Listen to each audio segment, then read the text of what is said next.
Hi, it's Ben. This is Friday, and welcome to Secret Circus.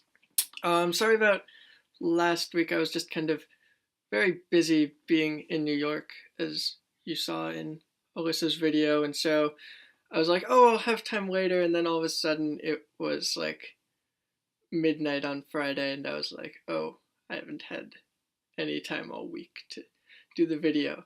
Well, one thing that I did when I was in New York was I went to the Guggenheim Museum.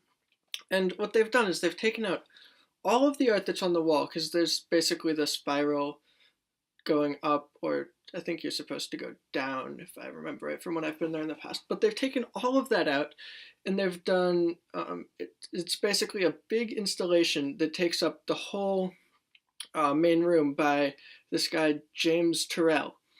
And basically, what it is it's light of colors that change. That's the whole thing. So what you do is you just basically lie down on the floor or sit along the sides of the room and just look up. You look at the building and the changing lights. And it's beautiful, but also it doesn't necessarily seem like you need to be a great or well-known artist to do something like that.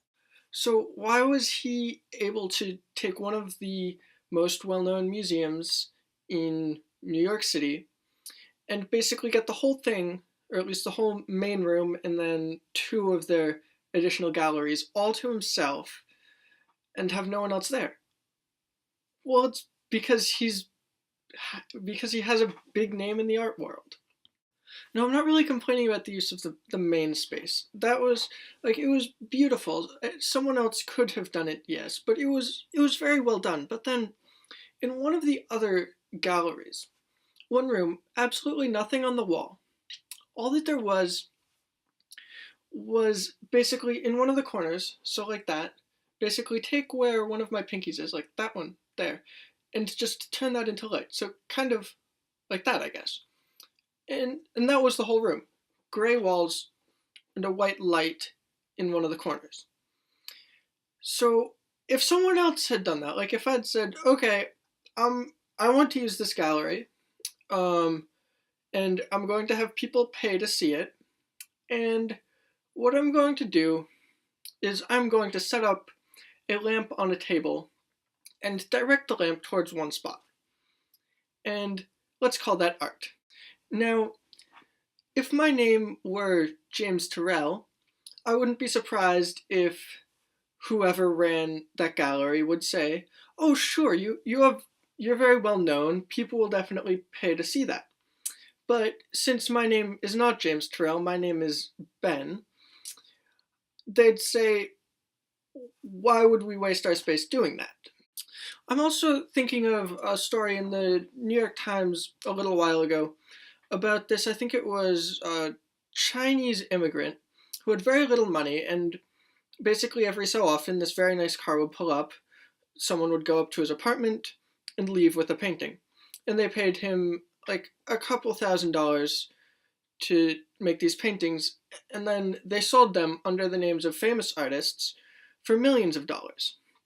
So if he'd put his name on the work, it would have been worth, maybe he could have sold it for like a couple $100s to someone, if that. But since the famous person's name is on the work, all of a sudden it's worth millions of dollars.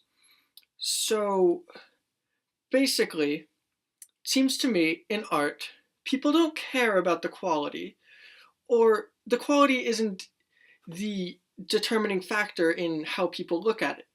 What determines how people look at something is the name that's on it. Now, I know that famous artists are all great artists.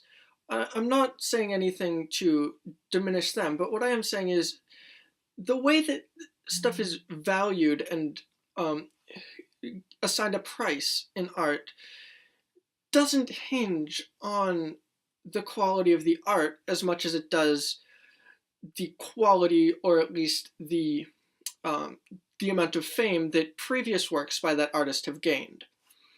I guess what I'm asking is just next time, once the Guggenheim has their permanent collection back on the walls, go there and look at, I think they have a piece called something like Green Canvas number 3, or something like that, that is basically, not basically, that is just a canvas that is completely green, uniform green.